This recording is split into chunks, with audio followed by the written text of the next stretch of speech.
在中国，巨型风机已经成为这个国家再寻常不过的景观。今天，中国风电装机容量超过1.8亿千瓦，是世界第一风电大国。风电成为仅次于火电和水电的国家第3大主力电源。然而，中国风电建设者的雄心不止于此。沿着东南沿海的海岸线，一个新的风电世界正等待着工程师们大显身手。在海洋上建设风电，巨大的挑战无处不在。盐雾腐蚀，海浪载荷，台风破坏，任何一个微小的失误都将带来数以亿计的财产损失。10多年前，这一切从零开始。10年间，中国海上风电每一天都在创造奇迹。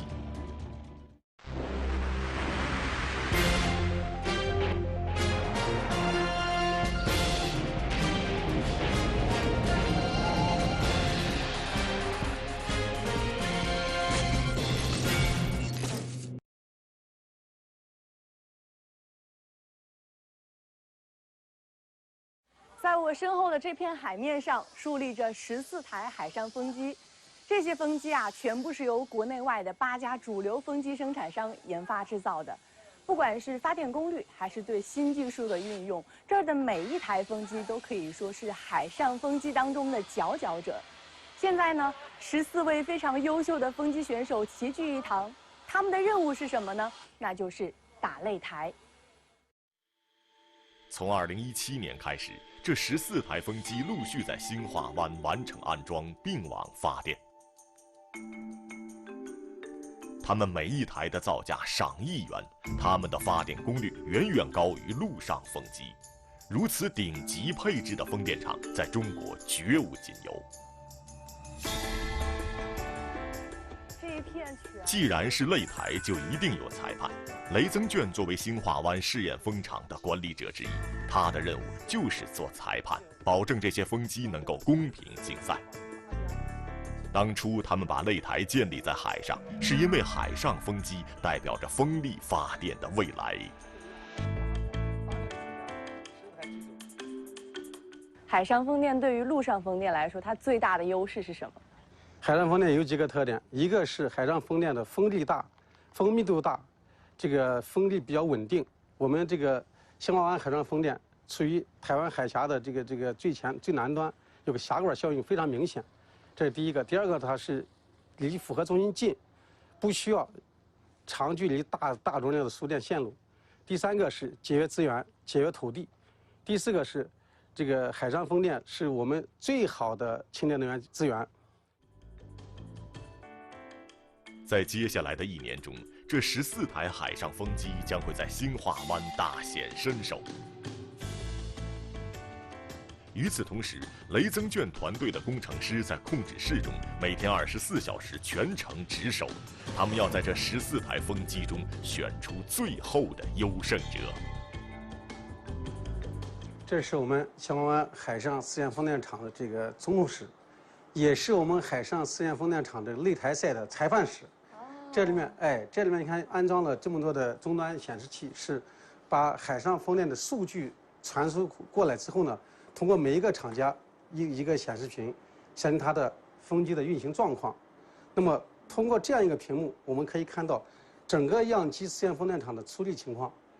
我们通过在这儿的统计分析，验证这个风机的这个性能的优越。然后通过这样一个比选，我们把优秀的风机遴选出来。在我们另外一个地方有一个海上风电的产业园，在那儿落地生根，把中国的海上风电装备做起来。用打擂台的方式带动产业升级，中国的海上风电进入了大规模产业化的快车道。今天，数百台海上风机遍布东南沿海，平均每3天就有一台新的风机诞生。这一切从起步到现在，仅仅用了10年。在10年前，中国的工程师绝不敢想象今天的进步，那时他们要从零做起。就是对我们的那个变桨的这个。陈小海，金风科技海上项目负责人。当初中国第一台海上试验风机就是由他带领的团队树立起来。你说那个里面，以前的一些这个部件。如今那台元老级的风机已经光荣退役，风机的零部件，陈小海一直舍不得丢弃。这些部件上的锈蚀痕迹，就是大海给他上的第一课。其实你看这个，部件呢，这个每个的这个锈蚀状况不太一样。你拿的这个呢，是一个这个放在这个塔架外部的一个螺母。螺母，你看这些斑斑点点都是这个我们海上这个锈蚀的这个情况。包括里面的。对，里面也锈蚀了。像这种小螺丝也是，你看它所有的这个螺纹、垫片。这个锈蚀，像这种锈蚀的话，这个很快呢，它就会失效。到时间长了以后就粉化，这个螺丝可能在最后那个阶段一掰就断了。2007年，中国海洋石油总公司在渤海湾开启了一个前所未有的项目，那就是在海洋中建设一个风力发电站，为海上开采石油增加一种新的电力提供方式。这是中国人第一次在海洋上建设风机。作为设备供应商代表，有着10多年陆上风电建设经验的陈小海被任命为项目经理。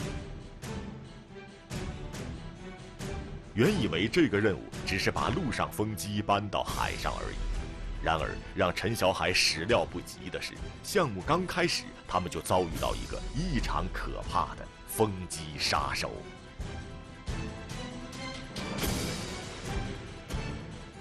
盐雾由海面上空漂浮的一种极其微小的液滴组成，含盐量极高，一旦接触到金属发生化学反应，就会产生极大的腐蚀性。更为可怕的是，它的体积非常小，可以从风机的任何缝隙直接进入风机内部。那对于这个金属件呢，我们当时像底座呀、轮毂呀，我们这个就让他们厂家，我们派的人员到那儿去做这个专门的技术。我说，你关键点就是把这个表面要处理好。做了，由于这个当时的天气比较潮湿，做完以后呢，其实里头是有水分的。再拿到我们这里，刚放到工厂以后，烂了，直接这个防护层直接就烂了。就是在我工厂都烂了，你说在海上还能运行吗？所以我们又把这个部件又送回厂家，说你重新再安排你的工艺，对吧？找你的问题到底在哪？他们最后一找，这是环境的问题。那好，那就是改善环境，找干燥的季节，然后干燥的这个空间里头重新打磨这个表面，打磨完以后喷漆。渤海湾海上风机的建设，让中国的风电工程师充分领教了大海的威力。这台迈出海洋第一步的风机，为后来的防腐防潮技术积累了宝贵经验。当时的陈小海不曾想到，不久之后，中国第一个海上风场落户上海东海大桥海域，他的同行要迎接更大的挑战。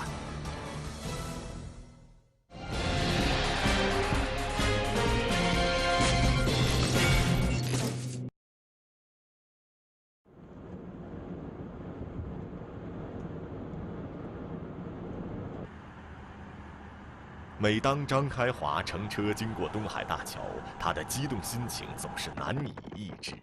海面上一排排风机仿佛自己的孩子一样，向他迎风问好。10年前，中国第一个海上风电场在这里正式启动。作为项目负责人，当时的张开华没有想到，他的工作是从一个看似玩笑的打赌开始。那么当时呢，我们也有想法，想那个国产化。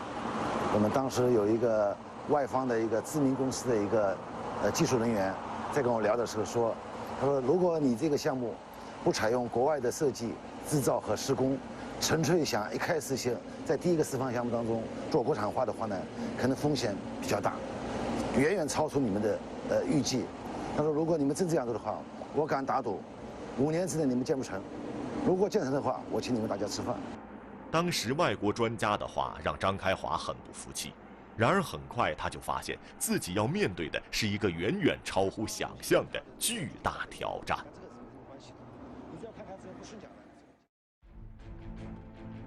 东海大桥跨越杭州湾，通向洋山深水港。每天上百艘轮船要穿过东海大桥的主通航口，风场的规划区域就在航道一侧。这就意味着，如果有大风和巨浪，1000吨级的货轮一旦偏航，很可能会撞在风机之上，造成巨大损失。而这仅仅是张开华面临的难题之一。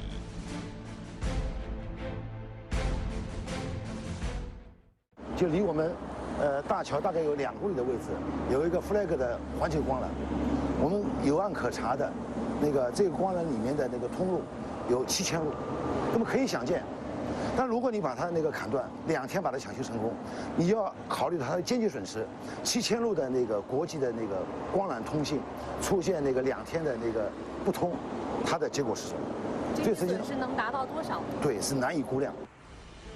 风机的施工位置要避开海底光缆，同时还要防止轮船的撞击。东海大桥海上风场的设计任务最终交给了上海勘测设计研究院的陆中民团队。经过前期勘测和分析，陆中民和同事发现还有一个更加棘手的问题需要解决。这是我们是从东海大桥海上风电场海床当中转出来的一个图。我没有仔细观察的时候，我以为它就是一个单纯的柱子，但是大家凑近看啊，它里面的这个泥非常的细，是非常软的那种软泥吗？对，它是一种淤泥质的粘性土，跟我们欧洲的海上风电场不一样。欧洲的海上风电场的底下的基础呢，一般都是采用都是沙土，但是我们风场呢都是有20米厚的这个淤泥质粘性土在里头。我们在上面做一个风机基础，就感觉就像一个在豆腐里头插一个筷子这么一种方式。像豆腐上插筷子一样做风机基础，这是一个前所未有的挑战。陆中民团队开始了长达1个月的激烈讨论，最终一个天才般的方案脱颖而出。10年后的今天，这个方案的设计原图已经被小心地保存在档案库房。拉开档案柜，那一段让陆中民倍感自豪的尘封记忆又鲜活起来。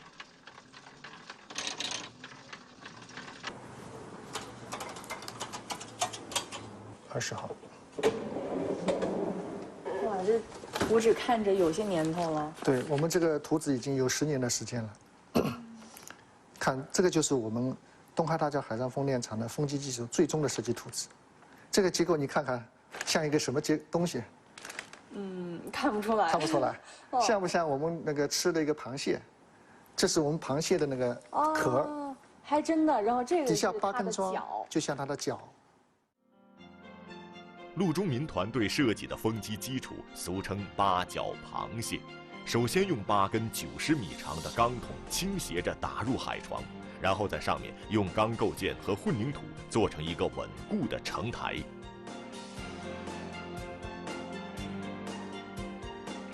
螃蟹的8只脚穿透海底的淤泥层、粘土层、细沙层，让600吨重的风机牢牢扎根在海洋之中。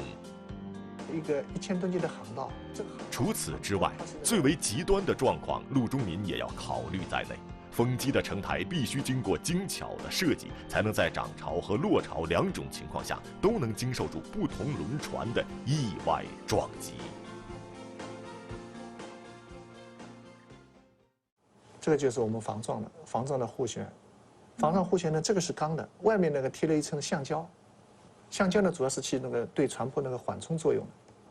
就这个我们在考虑在低潮位的时候，我们是小船，靠过来不能从底下穿进去。这个模拟的时候我们是大船，大船呢在高水位的时候撞上来的时候呢，在顶部不要顶部也要撞到这个承台的顶部，不要触承台的上部。所以说涨潮、落潮的情况我们都考虑到，都要考虑到啊。在没有任何成熟经验可以借鉴的情况下，经过3年的建设，东海大桥海上风场成功并网发电。它的出现标志着中国第一次采用自主研发的离岸型机组，第一次采用海上风机整体吊装工艺，世界首创高装承台基础设计。从此之后，中国的海上风电开始大踏步向前迈进。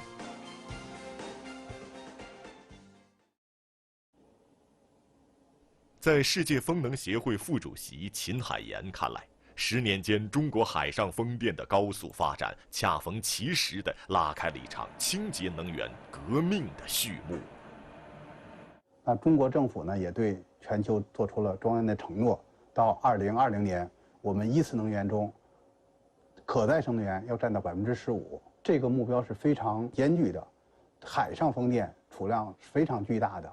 东南沿海就近海的风能储量7.3亿千瓦，发展海上风电可以带动解决这些沿海省份的用能问题、用电问题。第二呢，也解决他们的能源结构调整的问题，使用更多的清洁能源，然后改善当地的环境。同时呢，也实现我们国家对这个全球的减排的一个承诺。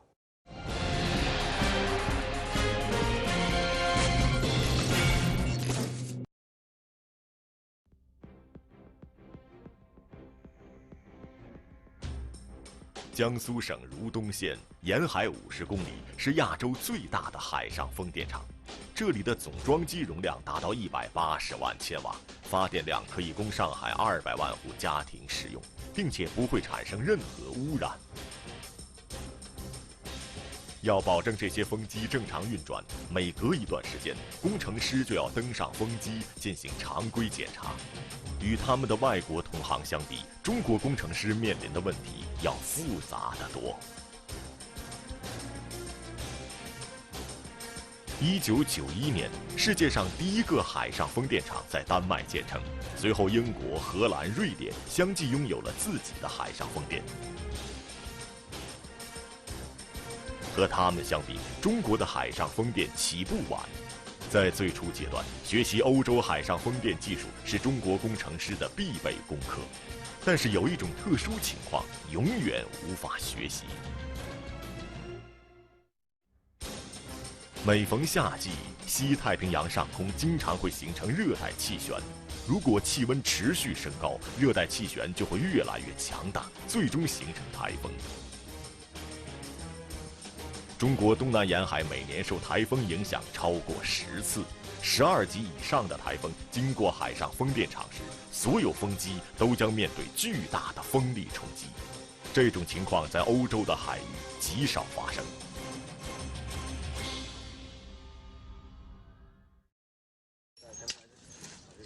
今天，中国海装的工程师必须在6个小时内完成风机的全面维护。一场超强台风即将到来。今年第8号台风玛利亚预计将于12号登陆我国福建沿海，保证我们机组在台风期间的一个稳定运行。在中国海上风电发展的初期，出于对技术和成本的谨慎考虑，一个特殊的近海区域潮间带成为主战场。潮间带处于陆地与海洋交接处，涨潮时被海水淹没，退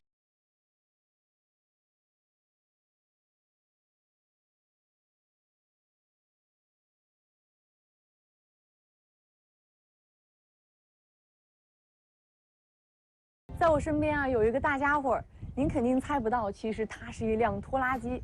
这个拖拉机啊，好像看上去跟我们平时看到的拖拉机体格更肥胖一些。没错，它就是10年前带领着中国风电工程师进行开疆拓土的大功臣。这个清奇的外形也注定了它要走的是不寻常之路。到现在呢，中国风电工程师在潮间带风电场对风机进行运维的时候啊，还要靠它。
工程师们顺利到达风机，裘克潮松了一口气。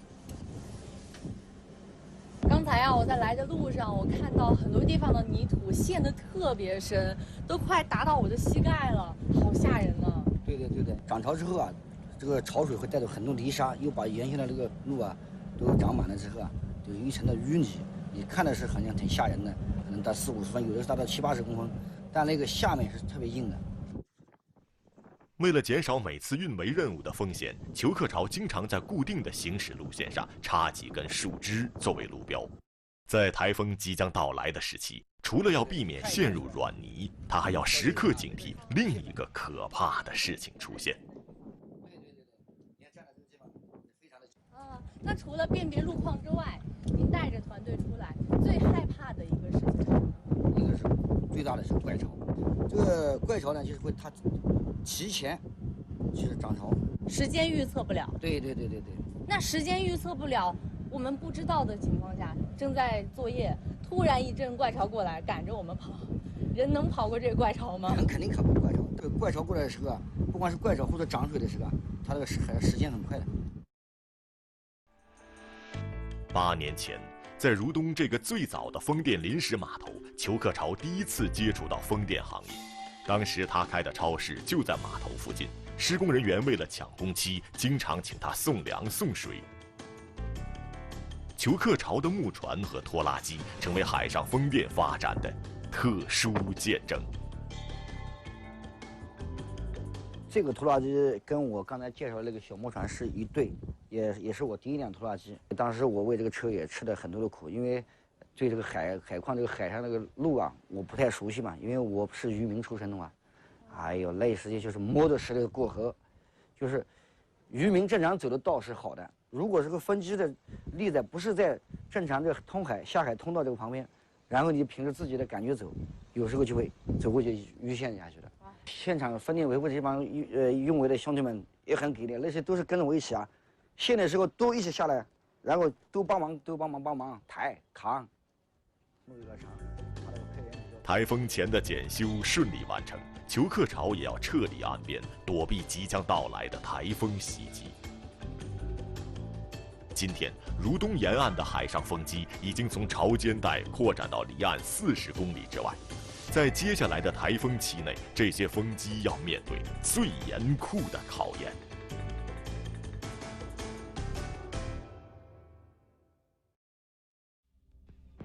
2018年7月，台风玛利亚登陆福建，以罕见的15级强度持续移动，沿海多个城市陆续发出红色预警。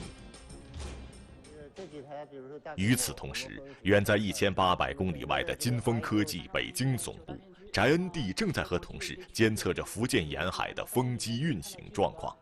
对于台风覆盖的海上风机，他和同事一点儿都不担心。今天，中国的海上风机已经实现了高度智能化，完全可以自动应对台风。总体来说啊，我们还是不希望台风来啊，因为台风带来的自然灾害呢还是比较大的。但是我们作为风机制造商呢，对台风啊，对我们风机的影响，我们会充分考虑。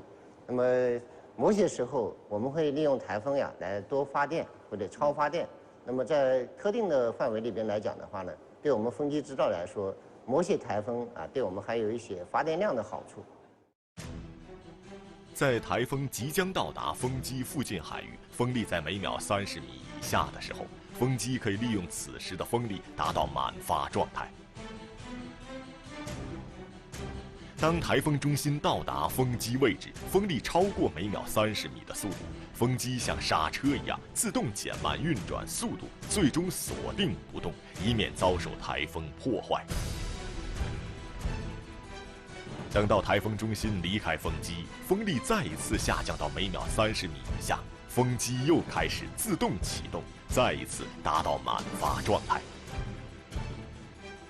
每一台海上风机都按照这样的程序与台风周旋，利用台风前后的风力，最大限度提高发电量。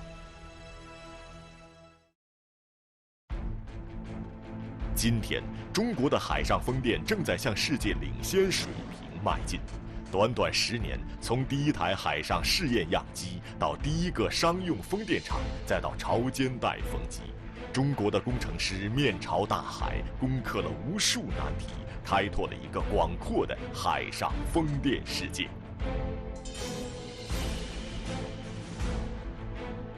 沿着地平线，他们正把目光投向更加遥远的前方。